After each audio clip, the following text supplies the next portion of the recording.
Lights. Action. नमस्कार, हुनरबाज में आप सबका बहुत बहुत स्वागत। सॉरी माफ कीजिए रेणुका जी, आपका स्वागत है। थैंक यू, नमस्कार। I am so sorry. Mumbai का ट्रैफिक, उफ, काश मेरे पास एक ऐसा यंत्र होता जिससे मैं एक चुटकी भर में वहां से यहाँ पहुंच जाता। ऐसा है नहीं अनफॉर्चुनेटली। आपको चाहिए अपना पेट इन्वेंटर।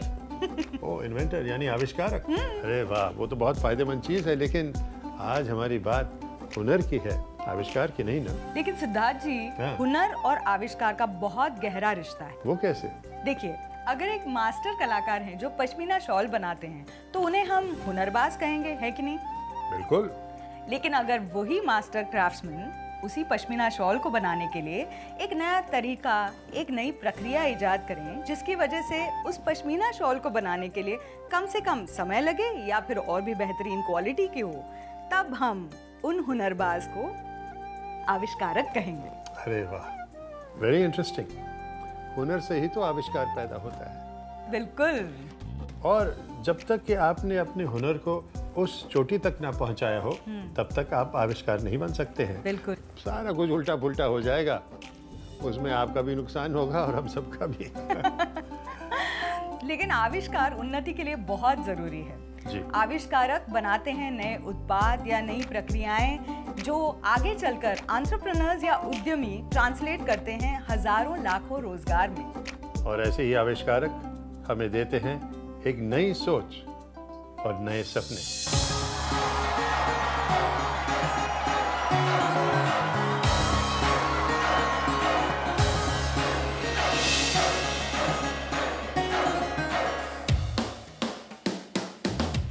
तारों को छू के आने का ढूंढो रे मौका, ढूंढो रे अंबर जमी पे लाने का, ढूंढो रे मौका, ढूंढो रे छत पे चढ़ो जो। हुनरबाज तैयार हैं आप? खुद ही बना लो सीधी राहें मिलेंगी तुमको, हरदम ही टेढ़ी मेढ़ी। थोड़ा सा चल के आजा, मचल के आजा, तू कर ले तू आगाज। हुनरबाज, हे हे हुनरबाज, हम है हुनरबाज, आजा हुनर दिखा दे आज। हुनरबाज, हे हे हुनरबाज, हम है हुनरबाज, आजा हुनर दिखा दे।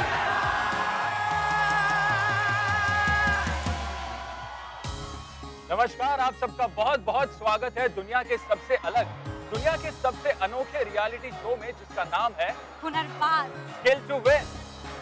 सबसे पहले हम आपका शुक्रिया अदा करना चाहते हैं फॉर द अमेजिंग रिस्पांस जो हमें मिल रहा है।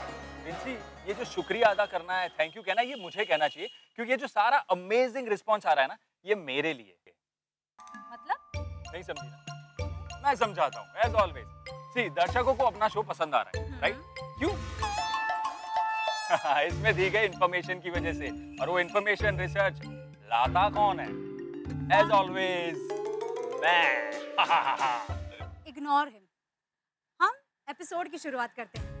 पिछले एपिसोड में हमने हुनरबाजों की खोज की शुरुआत की थी देश की आर्थिक राजधानी मुंबई से, और इस एपिसोड में हम चलेंगे महाराष्ट्र के कल्चरल कैपिटल पुणे। पुणे बुद्धिजीवियों का शहर, शिक्षा का शहर, नई व्यवस्थाओं से परिपूर्ण छोटा सा प्यारा सा शहर। पुणे को ऑक्सफोर्ड ऑफ द ईस्ट भी कहते हैं। यहाँ के कॉलेजेस और यूनिवर्सिटीज के फैलाव और स्टैंडर्ड की वजह से यहाँ कई स्किल्ड हुनरबाज तैयार हो रहे हैं, जिसकी वजह से यहाँ कई इंडस्ट्रीज जैसे आईटी, इलेक्ट्रिकल, बायोटेक्निकल जैसी कंपनियां आ रही हैं और रोजगार के कई अवसर प्रदान करती हैं। इसीलिए हम यहाँ biotechnology, mechatronics and mobile robotics की बात करेंगे।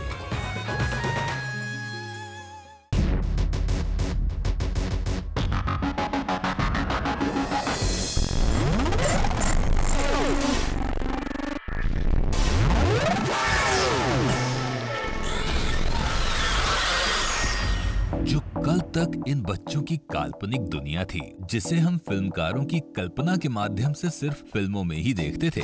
आज वो काल्पनिक दुनिया अपना एक स्वरूप ले चुकी है, रोबोट। रोबोट जिसे एक आधुनिक आविष्कार माना जाता है। रोबोटिक्स टेक्नोलॉजी की वो शाखा है जो रोबोट्स के डिजाइन, कंस्ट्रक्शन और ऑपरेशन से संबंध रखता है। अर्थात मशीन को जीवंत बनाने की प्रक्रिया को रोबोटिक्स टेक्नोलॉजी कहते हैं। बड़ी बड़ी इंडस्ट्रीज में रोबोट्स का योगदान बढ़ता ही जा रहा है। 1 मिलियन से भी अधिक इंडस्ट्रियल रोबोट्स अलग अलग इंडस्ट्रीज में काम कर रहे हैं। हर इंडस्ट्री में ऑटोमेटिक मशीन की बढ़ती मांग की वजह से आज इस क्षेत्र में ऑटोमेटिक मशीन्स या रोबोटिक इक्विपमेंट्स के लिए mechanical engineers, software engineers, electrical engineers जैसे स्किल्ड हुनरबाजों की बहुत डिमांड है। रोबोटिक्स आधुनिक साइंस की देन और आधुनिक साइंस का फ्यूचर। कभी नामुमकिन सी लगने वाली बातों को साइंस और टेक्नोलॉजी के क्षेत्र में हो रहे डेवलपमेंट ने सच कर दिखाया है। साइंस और टेक्नोलॉजी का एक ऐसा ही अद्भुत करिश्मा है रोबोटिक्स। आज हम आपको लेकर चलते हैं पुणे के MIT इंजीनियरिंग कॉलेज में। MIT पुणे इंडिया के प्रीमियम कॉलेजेस में से एक है। इस कॉलेज ने इंडिया को कई होनहार इंजीनियर्स दिए हैं। यहाँ इंजीनियरिंग के बाकी विषयों के साथ साथ रोबोटिक्स भी पढ़ाया जाता है। यहाँ रोबोटिक्स की बारीकियों को जानेंगे ही, साथ ही होगा MIT स्टूडेंट्स के बीच एक दिलचस्प रोबोटिक का मुकाबला। MIT कॉलेज में हम रेगुलर सिलेबस रहता है वो पढ़ाते हैं, और उसके बाद हम एड ऑन कोर्सेज, ये एक नया कंसेप्ट लाए हैं। Add on courses on mobile robotics या एम्बेडेड सिस्टम्स और बेसिक इलेक्ट्रॉनिक्स, ऐसे हम एडिशनली इंट्रोड्यूस करते हैं। माइक्रो कंट्रोलर का प्रोग्रामिंग करना, अलग अलग सेंसर्स को इंटरफेस करना, इलेक्ट्रॉनिक्स और मैकेनिकल ये दोनों सब साथ में मिलते तब भी आपको अच्छा अपॉर्चुनिटी मिलते है एक रियल टाइम एप्लीकेशन डेवलप करने के लिए। बचपन में तो बहुत सारे खिलौने से खेलता था, वो खोल के उसके अंदर के जो पार्ट्स है ना वो देखने में बहुत अच्छा लगता था। अभी लग रहा है कि मैं खुद प्रोग्राम कर सकता हूँ उस खिलौने को, तो उसके लिए मतलब रोबोटिक्स एक अच्छा ब्रांच है। फ्यूचर टेलीकॉम सेक्टर में बहुत ज़्यादा है आजकल। अगर आप देखेंगे तो इवन हम अपना जो घर है वो भी टोटली मोबाइल के थ्रू कंट्रोल कर सकते हैं। इवन यहाँ बैठे बैठे मैं घर का फ़ैन और लाइट भी बंद कर सकता हूँ थ्रू मोबाइल।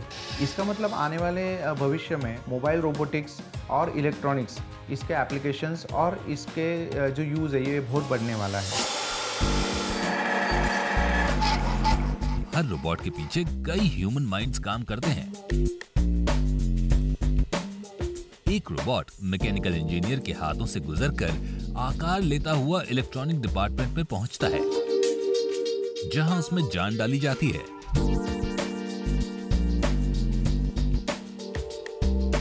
फिर कंप्यूटर इंजीनियर के हुनरबाज रोबोट में अपनी प्रोग्रामिंग के जरिए कोड डालते हैं, जिससे रोबोट को ब्रेन मिलता है और तब जाकर डिसाइड होता है कि रोबोट किस तरह काम करेगा। रोबोट्स की इन्हीं बारीकियों को ध्यान में रखना होगा इन हुनरबाजों को, जब ये सामना करेंगे आगे होने वाले रोबोटिक के मुकाबले का। और इन्हीं में से एक प्रतियोगी है उदय विनय पाटिल, जिन्होंने न सिर्फ MIT का बल्कि हमारे देश का भी नाम रोशन किया है। प्रेजेंटली मैं MIT एकेडमी ऑफ इंजीनियरिंग के फाइनल ईयर में कंप्यूटर इंजीनियरिंग सीख रहा हूँ।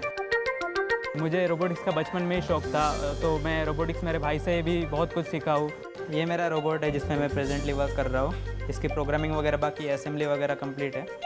और ये मेरा फर्स्ट रोबोट था जो मैंने बनाया था। इससे मैंने बहुत सारे कॉम्पिटिशन जीती है, तो मुझे पता था कि मुझे यहाँ अपॉर्चुनिटीज़ मिलेगी, तो इसलिए मैंने MIT ज्वाइन किया और मुझे इंडिया को रिप्रेजेंट करने का मौका मिला वर्ल्ड स्किल कंपटीशन लाइप्जिग 2013 में। मम्मी मैं कॉलेज जा रहा। जब उदय का वो कंपटीशन हुआ ना, उसी वक्त जब फ़ोन आया तो बस मेरे को इतना आनंद हुआ था कि बस पूछो ही मत। मेरा एक फ्यूचर प्लान है कि मैं एक ऐसा रोबोट बनाऊँ जो कि अपीयरेंस में ह्यूमनॉइड हो, यानी ऐसे कुछ फैक्ट्स और क्वेश्चंस जो मैं प्री डिफाइंड करूँ और रोबोट खुद डिसीजन ले। मुझे फ्यूचर में मेरे कंट्री के लिए कुछ करना है, इसीलिए मैं MS करने जा रहा हूँ इन रोबोटिक्स इन USA। उदय के उज्जवल भविष्य के लिए उन्हें हमारी तरफ से बहुत बहुत शुभकामनाएं। और अब वक्त है MIT के हुनरबाजों के बीच होने वाले रोबोटिक्स मुकाबले का।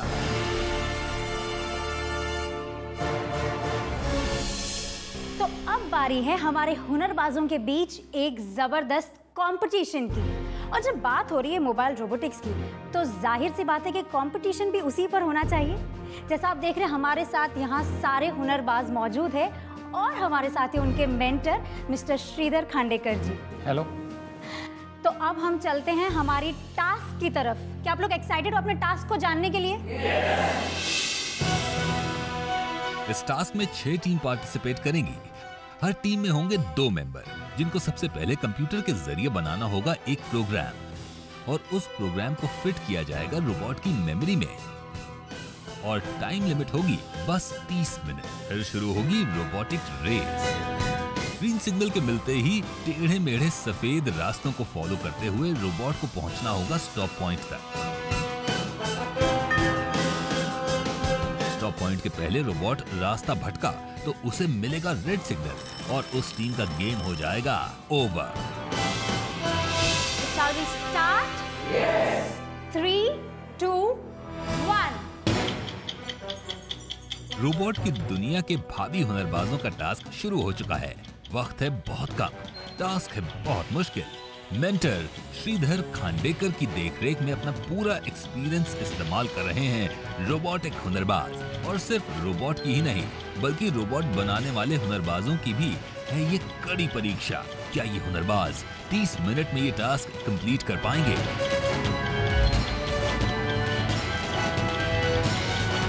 नवलेश और देवेंद्र की प्रोग्रामिंग खत्म भी हो गई। ये लीजिए, टीम 3 के सुकेश और शुभम भी दे रहे हैं पूरी टक्कर। प्रतीक और उदय और भी लगे हुए हैं प्रोग्रामिंग की हर बारीकी से जूझने में। सुमित और मदन दिख रहे हैं थोड़ी मुश्किल में, और बाकी टीम्स की मशक्कत अब भी जारी है। टाइम हो चुका है खत्म। रोबोट को अब सामना करना पड़ेगा टास्क के दूसरे और आखिरी चैलेंज का। Are you all ready? Yes.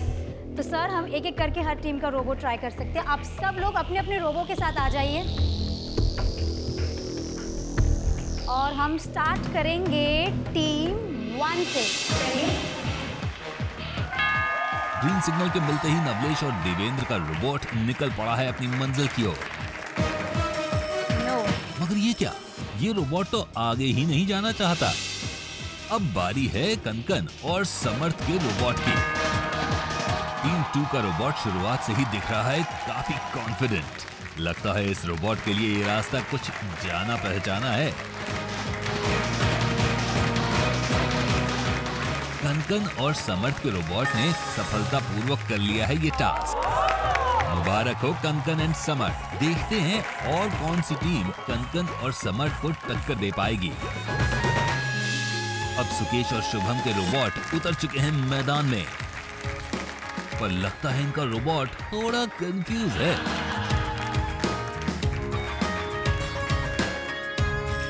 अरे ये क्या, सुकेश और शुभम को मिल गया है red signal. Let's try. Mohit और अमर का रोबोट भी चल पड़ा है टेढ़े मेढ़े रास्तों पर। अरे रे रे रे, मगर ये क्या, ये तो डिसाइड ही नहीं कर पा रहा है कि जाना कहाँ है। अब हम बुलाते हैं नेक्स्ट टीम को, आ जाइए। अब सुमित और मदन के रोबोट की शुरू होती है परीक्षा। जैसे जैसे आगे सुमित और मदन का रोबोट बढ़ रहा है, वैसे वैसे दूसरी टीम वालों की धड़कन भी बढ़ती जा रही है। लगता है काफी अच्छी प्रोग्रामिंग की है सुमित और मदन ने। हाँ, मगर ये क्या, लगता है इन्हें तारीफ कुछ हजम नहीं हुई। The next team. अब बारी है इस टास्क की आखिरी टीम, यानी उदय और प्रतीक की। अगर उदय और प्रतीक का रोबोट भी रहा नाकाम, तो सीधे सीधे कनकन और समर्थ की टीम बन जाएगी इस टास्क की विनर। रोबोट के आगे बढ़ते ही उदय और प्रतीक का कॉन्फिडेंस और एक्साइटमेंट बढ़ता ही जा रहा है। और अब मंजिल से कुछ ही दूर है उदय और प्रतीक का रोबोट, और उदय और प्रतीक के रोबोट ने भी आखिरकार पा ही ली है अपनी मंजिल। मिस्टर श्रीधर, इन 6 टीम्स की परफॉर्मेंसेस तो हमने देख ली है, तो आपको क्या लगता है कि इन 6 टीम्स में से कौन विनर है? 6 टीम ने परफॉर्मेंस किया, उसमें से 2 ही टीम है जिन्होंने टास्क पूरा 100% कंप्लीट किया, लेकिन जो परफेक्टनेस प्रोग्रामिंग में था वो सिर्फ एक टीम में था। So the today's winner is team number 2, the Samarth and Kankan. Congratulations, Kankan and Samarth, आपने क्वालिफाई कर लिया है रोबोटिक के फिनाले कंपटीशन के लिए। सनी, तुम्हारे पास अगर एक रोबोट होता तो तुम क्या करते? मेरे पास अगर एक रोबोट होता तो मैं उसे यहाँ पे तुम्हारी जगह पे खड़ा करता और उसके साथ ये शो होस्ट करता। एटलीस्ट मैं उससे इंटेलिजेंट बातें तो एक्सपेक्ट कर सकता हूँ ना। वैसे तुम बताओ, तुम्हारे पास अगर रोबोट होता तो तुम क्या करती? मैं ना, नहीं, मुझे पता है तुम क्या करती। तुम क्या करती? घर का सारा काम उससे करवाती और खुद किसी ब्यूटी पार्लर में जाके बैठ जाती। उसके लिए रोबोट खरीदने की जरूरत नहीं है, बस शादी कर लो। और वैसे भी तुम ना बहुत जल्दी किसी के हाथों के रोबोट बनने वाले हो। रियली? बाय द वे, तुम्हारी गर्लफ्रेंड का फोन आया था। प्लीज उसे बताना मत कि मैं यहाँ पे हूँ, क्योंकि मैंने उसे बोला नहीं है यार। एक सेकेंड ना। जब तक ये अपनी गर्लफ्रेंड की डांट सुनते हैं, चलिए हम और आप मिलकर चलते हैं एक दिलचस्प आविष्कार की ओर, एंड फार्म रोबोटिक्स।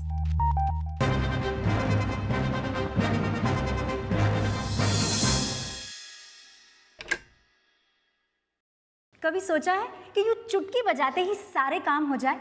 न सारे लाइट्स को ऑफ करने की टेंशन, न स्विच बदलने की टेंशन, और ना ही शॉक लगने की टेंशन। जी हाँ, मैं बात कर रही हूँ होम ऑटोमेशन सिस्टम्स की, जिससे आप सिर्फ एक रिमोट के ज़रिए या फिर लैपटॉप या मोबाइल के ज़रिए अपने घर के सारे इलेक्ट्रॉनिक डिवाइसेस और लाइट्स को कंट्रोल कर सकते हैं। ये देखिए, फैन ऑन, लाइट ऑफ। एक नॉर्मल 2 BHK फ्लैट में ये होम ऑटोमेशन सिस्टम इंस्टॉल करने की कीमत होगी लगभग 10 से 15 लाख रुपए।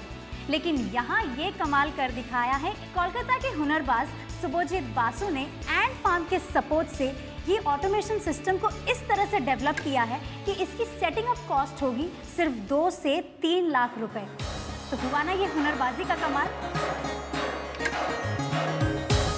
लोगों को एनर्जी कंजर्व करना है, बचाना है energy.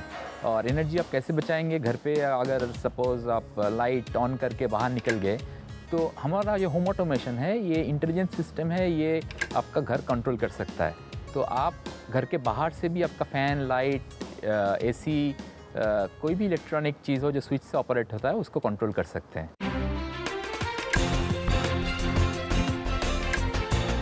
And farm home automation use करने के लिए आपको पहले ये स्विच बोर्ड में देखना पड़ेगा। This is a hardware that we put हर स्विच बोर्ड के पास।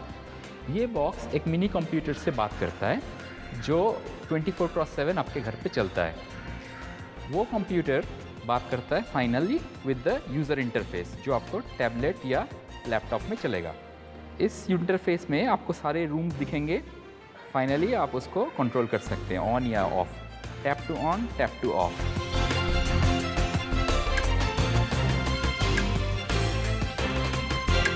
टू 2009 में हम लोगों ने एंड फार्म शुरू करने की सोची, और हम लोग हार्डवेयर R&D बिजनेस में घुसने वाले थे, जहाँ पे बहुत पैसा लगता है टिपिकली, और बहुत टाइम भी लगता है to make a product and then you start selling it. तो इनिशियली कुछ साल लॉस में चलना पड़ता है। तो in that kind of a business you need a lot of support. तो हम लोगों ने रिसर्च किया कौन से इंक्यूबेटर्स हैं which are government of India से जो जुड़े हुए हैं, जो इस बारे में हेल्प कर सकते हैं। तो पुणे शहर और वेंचर सेंटर सबसे अच्छा लगा। So all in all venture centre ने हम लोगों को लास्ट 4 सालों में बहुत ज़्यादा हेल्प किया है, and we are in a position right now where we can actually move ahead. Particularly हम लोग कोशिश कर रहे हैं जो रोबोटिक्स प्रोडक्ट हो रहा है, वो रोबोटिक्स प्रोडक्ट बहुत ज़्यादा लोगों के पास कैसे पहुँचाया जाए उसको। मिस्टर शुभजीत बासु के इस आविष्कार के साथ रोजगार के कई अवसर भी जुड़े हैं, जैसे टेक्नीशियन, इंस्टॉलर, सेल्स इत्यादि। बस इस क्षेत्र में आने के लिए जरूरत है तो मोबाइल रोबोटिक में एजुकेशन की। मर्द औरतों से ज्यादा इंटेलिजेंट होते हैं। अच्छा? हाँ, सर्वेस के अनुसार इंजीनियरिंग कॉलेजेस में औरतों की प्रतिशत बहुत ही कम है। मुझे पता था कि तुम्हें सिर्फ इसी स्टैट्स के बारे में मालूम होगा। मुझे ये बताओ क्या तुम्हें पता है कि बायोटेक में कितनी प्रतिशत महिलाओं का योगदान है? बायोटेक में होगा यही कोई 5-10-15%। ये सुनो ताकि तुम्हारी आंखें खुल सके। आज महिलाएं हर क्षेत्र में अपना कदम बढ़ा चुकी हैं और बायोटेक इस बात का बहुत बड़ा उदाहरण है, जहां 18 से 28% महिलाएं इस क्षेत्र में अपना योगदान दे रही हैं। इस भागदौड़ भरी जिंदगी में अपनी सेहत का ख्याल रखना इतना आसान नहीं है और ये कारण बनता है छोटी बड़ी बीमारियों का, जिसके लिए हमें कहीं भी हॉस्पिटल जाना पड़ जाता है। ऐसी ही कुछ बीमारियों का घर बैठे ही पता लगाने के लिए भी जिस आविष्कार का जन्म हुआ, उसके पीछे भी एक महिला का हाथ है। मैं डॉक्टर सुष्मिता घोष हूँ। मैं जीएम बायोटेक का फाउंडर डायरेक्टर हूँ। 2001 में मेरी माँ कलकत्ता में चेस्ट इन्फेक्शन से बहुत बीमार पड़ी थी, तो लाइफ थ्रेटनिंग हाल है, इसीलिए मैं तुरंत उधर गई। डॉक्टर के साथ बात करने के ये पता चला कुछ टेस्ट अवेलेबल होते तो डायग्नोसिस ट्रीटमेंट भी तुरंत होते थे, तो लाइफ का जो थ्रेटनिंग सिचुएशन आया वो भी कम होते थे। डॉक्टर सुष्मिता जी की माँ ही शायद वो इंस्पिरेशन थी जिसकी वजह से उन्हें इस आविष्कार के लिए सोचने पर मजबूर होना पड़ा, जिसकी मदद से हार्ट अटैक या टीबी जैसी बीमारियों का घर बैठे पता लगाया जा सके। तो मैंने तब से सोचा, ये सपना भी देखा, एक दिन मैं ऐसा प्रोडक्ट बनाऊंगी जिसमें डायग्नोस्टिक्स तुरंत होगा, अफोर्डेबल होगा। डॉक्टर घोष की माँ के दर्द से जन्मा यह आविष्कार अब आम इंसान की बहुत बड़ी मदद बनकर सामने आया है। फॉर एग्जाम्पल, यदि किसी को चेस्ट पेन हुआ तो इस इनोवेशन की मदद से आसानी से ये पता लगाया जा सकता है कि ये हार्ट अटैक है या नहीं, इस कंडीशन में हॉस्पिटल जाना चाहिए या नहीं। इस तरह का इनोवेशन बहुत मददगार साबित हो सकता है। अभी जीएम बायोटेक 2 अलग प्लेटफॉर्म के ऊपर काम कर रहे हैं। एक है लाइफस्टाइल डिजीज हार्ट अटैक के ऊपर, दूसरा है संक्रामक डिजीज, उसमें अभी हम लोग टीबी के ऊपर फोकस कर रहा है। जितना खास डॉक्टर सुष्मिता का ये इनोवेशन है, उतना ही खास है जीएम बायोटेक, क्योंकि यहाँ का पूरा स्टाफ महिलाओं का है। वुमेन एंटरप्रेन्योर होने के बाद एक ही प्रॉब्लम है, लोग समझते हम लोग औरत है तो इसीलिए हमारा आइडिया इनोवेशन हमारा खुद का नहीं, वो दूसरा किसी का है। डॉक्टर सुष्मिता का साहस और इनोवेशन ये साबित करता है कि आज की महिला किसी भी क्षेत्र में मर्दों से कम नहीं है और इनके इसी साहस को प्रोत्साहन देकर आम जनता तक पहुंचाने का काम करता है पुणे में स्थित वेंचर सेंटर और इनको सपोर्ट करता है biotechnology industry research assistance council यानी कि बायोरैक। वेंचर सेंटर एक टेक्नोलॉजी बिजनेस इंक्यूबेटर है। उसका मतलब है कि साइंस बेस्ड जो आइडियाज़ हैं उनको कैसे प्रोडक्ट और सर्विसेज में कन्वर्ट किया जाए, मतलब उनको न्यू बिजनेसेस के तौर पे कैसे लॉन्च किया जाए, वही वेंचर सेंटर का एफर्ट है। ये 2007 में स्टार्ट हुआ। बायोटेक्नोलॉजी फील्ड में इस तरह के इनोवेशन के लिए बहुत रिसर्च की जरूरत है, टाइम लगता है, फाइनेंशियल सपोर्ट की जरूरत होती है। अगर आप इस क्षेत्र में करियर बनाना चाहते हैं तो आपको जरूरत होगी बायोटेक्नोलॉजी से संबंधित विषयों में मास्टर्स डिग्री की। हमारा जीएम बायोटेक का लक्ष्य यही है, हम लोग जो डायग्नोस्टिक्स प्रोडक्ट अभी बना रहा है, जो पाइपलाइन में है और जो भविष्य में बनाएंगे, सारे प्रोडक्ट को जनगण को मिलना चाहिए, यही हमारा लक्ष्य है। हम हैं हुनरबाज, आजा हुनर दिखा दे आज। देखा? हाँ यार देखा तो, मगर कुछ समझ में नहीं आया ना? हाँ हमेशा की तरह सनी ना क्लासिक एग्जाम्पल इस बात का कि पूरी रामायण सुनने के बाद भी इसे ये समझ में नहीं आएगा कि श्री राम है कौन। ओ हेलो मैडम, ऐसा कुछ भी नहीं है, ठीक है? अच्छा हाँ तो बताओ कि बायोटेक क्या है? एग्जैक्टली इस अगले सेक्शन में हम बायोटेक के बारे में और भी बहुत सारी इंफॉर्मेशन जानने की कोशिश करते हैं।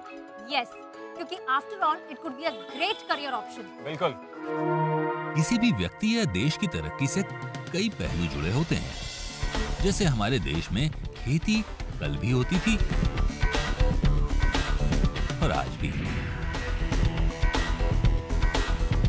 मेडिकल साइंस कल भी था और आज भी है, पर वक्त और हालात के साथ साथ जरूरत होती है हर क्षेत्र में सुधार और आविष्कार की। 125 करोड़ की आबादी वाले देश को अनाज उपलब्ध कराना अपने आप में बहुत बड़ा चैलेंज है। क्या आप जानते हैं आखिर ये संभव हो कैसे पाता है? इस मुश्किल को आसान बनाने में सबसे बड़ा योगदान है बायोटेक्नोलॉजी और लाइफ साइंस का। और बायोटेक्नोलॉजी और लाइफ साइंस का ये योगदान सिर्फ एग्रीकल्चर तक ही सीमित नहीं है। मेडिकल साइंस में भी बायोटेक्नोलॉजी और लाइफ साइंस ने अपना परचम लहराया है। मेरी कैटरेक्ट सर्जरी यहाँ एक बड़े हॉस्पिटल में हुई और मेरा बिल कुछ 50,000 रुपये आया। लेकिन आप अरविंद आई केयर देखिए, यही कैटरेक्ट सर्जरी जो मेरी 50,000 रुपये में हुई है वो $30 में करते हैं, यानी कि 2,000 रुपये में। कहाँ 50,000 और कहाँ 2,000। वो कैसे करते हैं? वो इनोवेशन के जरिए, जिसको हम वर्क फ्लो इनोवेशन कहते हैं। कभी न कभी हर इंसान की जरूरत से जुड़ा बायोटेक रोजगार के न जाने कितने अवसर प्रदान करता है। यही वजह है कि बायोटेक्नोलॉजी और लाइफ साइंस के स्किल्ड पीपल तैयार करने के लिए इसकी एजुकेशन पर काफी जोर दिया जा रहा है। इसी बायोटेक्नोलॉजी और लाइफ साइंस को आगे बढ़ाने में अहम भूमिका निभाता है वेंचर सेंटर। वेंचर सेंटर एक ऐसा वरदान है बायोटेक्नोलॉजी और लाइफ साइंस के इनोवेटर्स के लिए, जिनके पास हुनर तो है मगर फैसिलिटीज नहीं है। Venture centre was created to fulfill a need to drive science driven innovation, to take early science और उनको एप्लीकेशन के तरफ कैसे उसको बढ़ाए, और एप्लीकेशन ठीक निकला तो कैसे उसको मार्केट के तरफ हम आगे बढ़ा सकते हैं। तो इसी विचार के ऊपर हमने यहाँ ये वेंचर सेंटर का निर्माण किया। वेंचर सेंटर एंटरप्रेन्योर्स के लिए एक इकोसिस्टम तैयार करने की कोशिश कर रहा है, जहाँ पे एक लैब जहाँ वो काम कर सकते हैं, जो साइंटिफिक फैसिलिटीज़, इंस्ट्रूमेंट्स जो वो यूज़ कर सकते हैं ऐसे भी है, और ऑफिसेज जो जहाँ पे वो जहाँ से वहाँ शुरू कर सकते हैं। एक आईपी फैसिलिटेशन सेंटर है जिसके द्वारा हम पैटेंट फाइलिंग, ट्रेडमार्क फाइलिंग, ऐसे सब मामलों में हम एंटरप्रेन्योर्स की मदद करते हैं। वेंचर सेंटर की इन पॉलिसीज के पीछे हाथ है बायरैक का। बायरैक यानी biotechnology industry research assistance council. BIRAC Bharat सरकार की नॉट फॉर प्रॉफिट कंपनी है जो बायोटेक्नोलॉजी और लाइफ साइंस की फील्ड में उभरी कंपनियों के लिए वरदान है। तुम्हें पता है बायोटेक इंडस्ट्री का ग्रोथ रेट कितना है? नहीं रहने दो, गैस मत करो। 22% है। मेरे पास भी कुछ इन्फॉर्मेशन है। अच्छा। बायोटेक्नोलॉजी और लाइफ साइंस का सेक्टर लगभग $4 बिलियन का सेक्टर है, और बायोटेक्नोलॉजी के सब सेक्टर्स जैसे कि bio services, agriculture biotechnology, industrial biotechnology और बायो इन्फॉर्मेटिक्स लगभग $1 बिलियन के सेक्टर है, और ये सेक्टर लगभग 1 लाख लोगों के लिए रोजगार का साधन बना हुआ है। और इतना ही नहीं, अरे बस मेरी माँ, बस कर यार। चलिए हम चलते हैं और जानते हैं बायोटेक्नोलॉजी की एक ऐसी innovative company Seagull bio solutions की ईसेम टेक्नोलॉजी के बारे में। फाइट। क्या आपके अंदर फाइट चल रही है? क्या आपके अंदर फाइट चल रही है? आपके भी अंदर फाइट चल रही है। जी हाँ, हम सभी के अंदर कोई ना कोई फाइट चल रही है। ऐसी फाइट जो दिखाई नहीं देती, पर उसका दर्द जरूर महसूस कर सकते हैं हम। डेंगू, मलेरिया, टाइफॉइड जैसी जानलेवा बीमारियों से आज अनगिनत लोग लड़ रहे हैं, और ऐसी ही एक खतरनाक बीमारी है कैंसर, जो आज हमारे देश की सबसे बड़ी समस्या बनी हुई है। ऐसी ही समस्याओं से लड़ने के लिए एक इनोवेशन किया है सीगल बायो सॉल्यूशन के डॉक्टर विश्वास जोशी ने। सीगल बायो सॉल्यूशंस जो शुरू किया गया था वो हेल्थ केयर में नई टेक्नोलॉजीज बनाने के लिए बनाया था। So the first technology we are developing is to our technology called ESEM technology. Doctor Vishwas Joshi द्वारा डेवलप की गई ईसैम टेक्नोलॉजी एक ऐसी टेक्नोलॉजी है जो कई तरह की थेरेपी को डेवलप करने में यूज होती है। जैसे कैंसर पेशेंट्स में जब कीमोथेरेपी की वजह से सेल्स मर जाते हैं तो उनका हीमोग्लोबिन स्टोर करने के लिए ईसैम टेक्नोलॉजी का यूज किया जाता है। इसकी कीमत बाजार में उपलब्ध बाकी टेक्नोलॉजी से 10 गुना कम होती है और कम समय में तैयार भी हो जाती है। We are developing 2 therapies. One is a cancer therapy जो एक वायरस पे बेस्ड है। ये वायरस जब हम इंजेक्ट करेंगे तो कैंसर सेल्स को सिर्फ मारेगी और बाकी जो सेल्स हैं उसे किसी भी तरीके का नुकसान नहीं पहुंचाएगी। दूसरा एक वैक्सीन बना रहे हैं जो डेंगू के लिए हो रहा है, तो उसकी वजह से इसलिए ECM technology can help us produce the existing therapies and also help us adapt to the new emerging therapies. इस टेक्नोलॉजी के द्वारा नई नई थेरेपीज को डेवलप करने की कॉस्ट में काफी बचत की जा सकती है, जिसकी वजह से ये सब आम आदमी की पहुंच तक संभव हो सका है। अभी नॉर्मली जो हम दवाइयाँ देते हैं वो ज़्यादा डोज में देना पड़ता है ताकि जिस जगह पे उसका काम है वहाँ तक वो पहुँच सके और ठीक से काम कर सके। तो इसमें जो एक्सेस दवा दिया जाता है उसकी वजह से साइड इफ़ेक्ट्स का संभावना बढ़ जाती है। तो इसके लिए अल्टरनेटिव ये निकाला गया है कि एक जीन लेते हैं, वो जीन जहाँ पे काम चाहिए वहाँ पे जाके दवाई सिंथेसाइज करता है। इसको जीन थेरेपी करके बोला जाता है और ये जीन थेरेपी आज तक इंडिया में संभव नहीं है, लेकिन ईसीएम टेक्नोलॉजी एक टेक्नोलॉजी है जिसकी वजह से ये ऐसे टाइप की दवाइयाँ हम बना सकते हैं और जिसका हमने शुरुआत भी की हुई है। डॉक्टर विश्वास की इसी सोच को पूरा करने में आगे हाथ बढ़ाया है BIRAC की देखरेख में council of scientific industrial research organisation और वेंचर सेंटर ने। उन्होंने हमको पहला ग्रांट दिया जिसकी वजह से we were able to develop this technology proof of concept very rapidly. In parallel यहाँ पे वेंचर सेंटर में आके काम शुरू किया जिसकी वजह से हमको इक्विपमेंट पे खर्चा बिल्कुल नहीं करना पड़ा। डॉक्टर विश्वास जोशी जैसे स्किल्ड हुनरबाज ही हैं जो हमारे देश को बायोटेक्नोलॉजी के क्षेत्र में इतना आगे लेकर आए हैं। डॉक्टर विश्वास जोशी के इसी प्रयास को हमारा दिल से सलाम। हम है हुनरबाज, आजा हुनर दिखा दे आज। लगता है आज का एपिसोड पूरा होने से पहले सनी अपनी कंपनी सेटअप कर ही लेगा। ए Princy, you know what, biotech हम डेली यूज की जाने वाली जो चीजें होती है ना उसमें भी इंक्लूड कर सकते हैं। एक मिनट बताता हूँ क्या क्या चीजें, जैसे दूध, हल्दी, नीम वगैरह। तो चलिए बायोटेक के इस रूप से भी परिचित होते हैं और देखते हैं कि बायोटेक में चक्रधर परिवार किस चक्रव्यूह में फंसा हुआ है।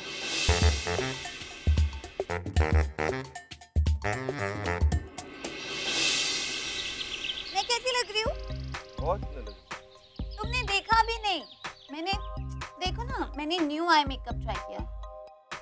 अरे तुम तो हमेशा प्यारी लगती हो, मैं तो बस ऐसे ही। अच्छा सुनो, मुझे डिस्टर्ब नहीं करना, मैं बायोटेक के बारे में पढ़ा और अपने बाप को ना यहाँ आने मत देना प्लीज। ओ मेरी प्यारी दुल्हनिया बनेगी बहनिया। सुनो दामाद जी, 2 सब्जेक्ट साथ में ना पढ़ा करो। हाँ 2 सब्जेक्ट? अरे बायोटेक, बायोलॉजी, टेक्नोलॉजी, अरे दोनों साथ में ना पढ़ो भाई, इस तरह तुम धोबी के कुत्ते हो जाओगे, न घर के न घाट के। हाँ आप मेरे बम्मो को कुत्ता नहीं कह सकते, ये मेरा बम्मो है।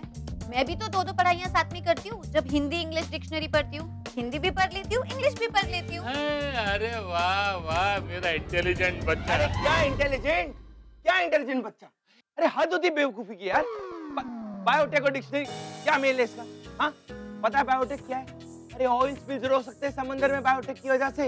अरे वेस्ट मटेरियल से एनर्जी प्रोड्यूस होती है, तंबाकू से ऑयल निकाल सकते हैं। अरे क्या है? अरे रोजमर्रा की चीजें यार, चीज, पनीर, दही, ये सब बायोटेक ही तो है।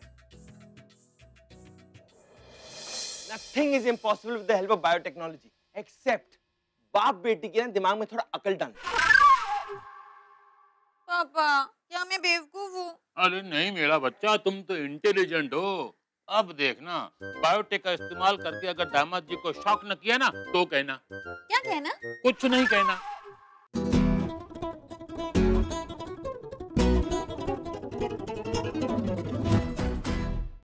ये है बायोटेक शरबत। जाओ दामाद जी को पिलाओ, देख लो वो कैसे मुझसे कहेगा पापा आई लव यू। पापा आई विल किल यू। मैं एक ऐसा टैबलेट इन्वेंट करता हूँ जिसे खाने के बाद इंसान उठने लगे। मतलब इमेजिन यार, इंसान उड़ रहा है लिटरली, मतलब फ्लाइट टिकट बुक कराने का कोई टेंशन ही नहीं। क्या पता एक दिन ऐसी चीजों का आविष्कार हो ही जाए, बट आई एम श्योर कि उसमें सनी का कोई हाथ पैर या दिमाग नहीं है। लेकिन आप इस टेक्नोलॉजी का हिस्सा बन सकते हैं। तो चलिए चलते हैं, मिलते हैं सुचित्रा जी और स्वाति जी से, जो इस सेक्टर के करियर अपॉर्चुनिटीज के बारे में हमें बताएंगे।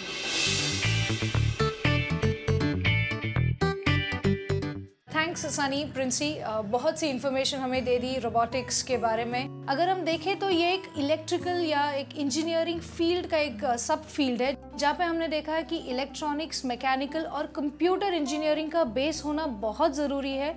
और अलग अलग फील्ड्स में जैसे एग्रीकल्चर है, डिफेंस है, रेस्क्यू ऑपरेशंस है, न्यूक्लियर साइंस है, ऐसे जगहों पर भी रोबोट्स का बहुत ज़्यादा यूज़ हो रहा है। लेकिन अगर इसे इस फील्ड में एंट्री करना हो तो किस तरह करनी पड़ेगी? रोबोटिक्स में जिनको इंटरेस्ट है उनको बी या बीटेक या बीएससी या एमएससी रिलेटेड फील्ड्स में कंप्लीट करना पड़ता है और बाद में जाके स्पेशलाइजेशन रोबोटिक्स में होता है। और जब हम कॉलेजेस की बात करते हैं तो इलेक्ट्रॉनिक्स इंजीनियरिंग तो बहुत से इंजीनियरिंग कॉलेजेस में दिया जाता है, मगर जब हम रोबोटिक्स की बात करते हैं तो यहाँ पर बहुत स्पेशलाइज्ड कोर्स है। बहुत कम यूनिवर्सिटीज़ हमारे इंडिया में ये कोर्स देती हैं, जैसे हमारे IITs है, NITs है, कुसैट जो कोचिन में है, बिट्स पिलानी है।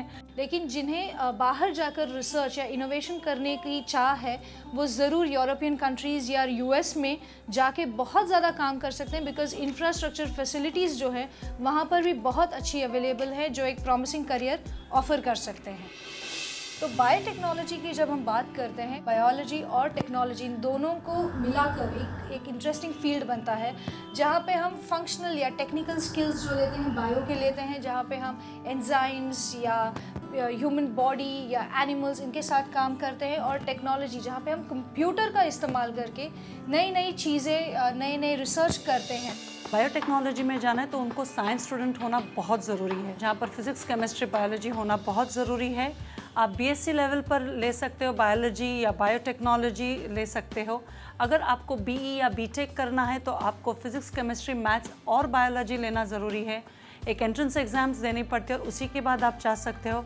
इनफैक्ट अगर आप MBBS भी स्टूडेंट हो तो भी आप बायोटेक्नोलॉजी की तरफ जा सकते हो। यहाँ पे एक ध्यान रखना ज़रूरी है कि इस फील्ड में अगर करियर एक्चुअली बनाना है तो मिनिमम मास्टर्स लेवल तक की पढ़ाई करनी बहुत ज़रूरी है।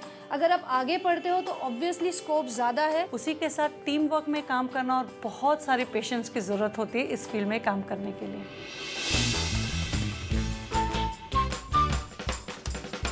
पिछले हफ्ते पूछे गए सवाल का सही जवाब है A। ट्रेनिंग को सफलतापूर्वक पूरा करने पर ट्रेनिंग फीस वापस किए जाने की प्रक्रिया। स्टार यानी standard training assistant reward scheme.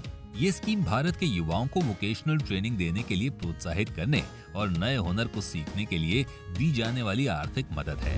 कई सही जवाबों में से चुने गए विनर हैं बुबनिया नसीराबाद अजमेर के विष्णु कुमार। विष्णु जी ने हमें ये ईमेल भी भेजा है। नमस्कार सिद्धार्थ जी, हमें आपका कार्यक्रम हुनरबाज काफी पसंद आया। ये कार्यक्रम शिक्षाप्रद होने के साथ साथ रोजगार परक भी है। हम जैसे युवाओं के लिए ये कार्यक्रम काफी मददगार साबित होगा। रेणुका जी, मेरी तो आंखें खुल गई। वो रोबोट्स देख के, वो ऑटोमेटिक किचन देख के मुझे यकीन हो गया कि बहुत जल्द ही जल्द वो जो मेरा स्पेशल यंत्र है ना बम्बई का ट्रैफिक का यंत्र, वो बहुत जल्दी उसका उत्पादन होने वाला है। पर आप ही उस पर रिसर्च क्यों नहीं कर लेते? अरे मैं क्या रिसर्च करूँगा, उसके लिए बहुत बड़ा साइंटिस्ट होना चाहिए, बड़े बड़े लेबोरेटरीज होने चाहिए। मैं आपको बताऊं और आपको भी बताऊं कि आविष्कारक बनने के लिए बस ज़रूरत होनी चाहिए, और उस ज़रूरत को पूरा करने के लिए एक ख्वाहिश। छोटे छोटे शहरों और गांवों में भी आविष्कार भी होते हैं और आविष्कारक भी। For example nano Ganesh. Nano Ganesh? आप तो कंफ्यूज कर रही हैं रेणुका जी।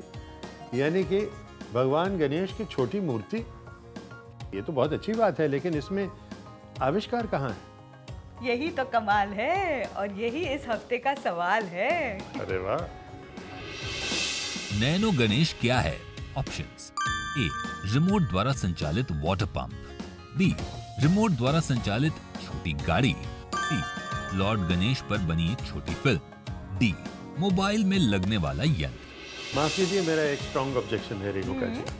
पिछली बार आपने तो बहुत ही आसान सवाल पूछा था। बिल्कुल। इस बार तो आपने इतना कठिन सवाल पूछ लिया। हाँ? कुछ हिंट तो दीजिए, है ना? अच्छा ठीक है, मैं आपको बताती हूँ जी। आपको तो पता होगा कि भगवान गणेश जी विघ्नहर्ता हैं, हर मुश्किल आसान कर देते हैं। जैसे कि हमारे किसानों के लिए किसानों के लिए। और नैनो का मतलब है छोटा, यानी कि इसका मतलब है कि कुछ ऐसी छोटी सी चीज होनी चाहिए जिससे किसानों को बहुत फायदा हो। यानी कि खाद की कुछ बात हो या बीज की बात हो ना, है ना? किसानों को खाद और बीज से ज्यादा जरूरी होता है पानी। पानी?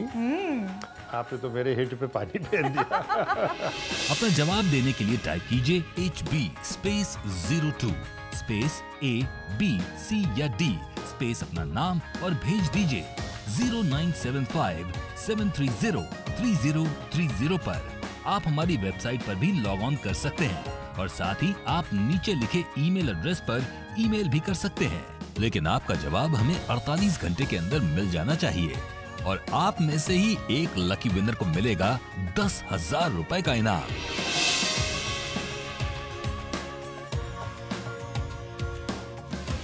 आपके लिए जरूरी है हुनरमंद बनना ताकि आप इस आधुनिक और आकर्षक भारत के एक अहम हिस्सा बन सकें। कैसे? ऐसे। तो अब अपने हुनर को पहचानिए और सफलता की राह पर चलने के लिए भारत सरकार द्वारा प्रमाणित national skill development corporation NSDC से संबंधित ट्रेनिंग सेंटर से संपर्क कीजिए। कोर्सेज के बारे में जानकारी पाने के लिए 08800055555 पर मिस्ड कॉल दें। इसके बाद NSDC कॉल सेंटर से आपको कॉल किया जाएगा, जो न सिर्फ आपके प्रश्नों का जवाब देगा बल्कि NSDC द्वारा उपलब्ध अन्य कोर्सेज के बारे में भी महत्वपूर्ण जानकारी भी देगा, क्योंकि हुनर है तो कदर है। Excellent, fantastic, fascinating, mind-blowing, mind-boggling, man, what a Please, फिर शुरू हो गए तुम। अंग्रेजी में अपनी तारीफ करना बंद करो। अरे मैं अपनी तारीफ नहीं कर रहा हूँ। ये इंडस्ट्री के बारे में इतनी सारी इन्फॉर्मेशन जानने के बाद ना, ये सारी फीलिंग्स मेरी अंदर से उमड़ के बाहर आ रही है। You know what? पहली बार हमारे ख्याल मिल रहे हैं। Exactly, तो बस इसी ख्याल के साथ हम आपसे अलविदा कहते हैं। अगले हफ्ते मिलने का वादा करते हुए। और भी बहुत सारे इनोवेशंस हुनर के साथ, रोजगार के साथ, ओनली ऑन हुनरबाज स्किल टू विन में। तब तक के लिए अपने हुनर को तराशते रहिए और हमेशा खुश रहिए, खिलखिलाते रहिए, मुस्कुराते रहिए। नमस्कार। Lights, camera, action. अगर आप ढूंढ रहे हैं करियर मीडिया में या एनिमेशन में या फिर हॉस्पिटैलिटी में, तो अगले हफ्ते जरूर देखिए हुनरबाज स्किल्ड टू विन। ये जादू है एनिमेशन और VFX के हुनरबाजों का। क्या पता कोई अवसर आपके लिए भी हो।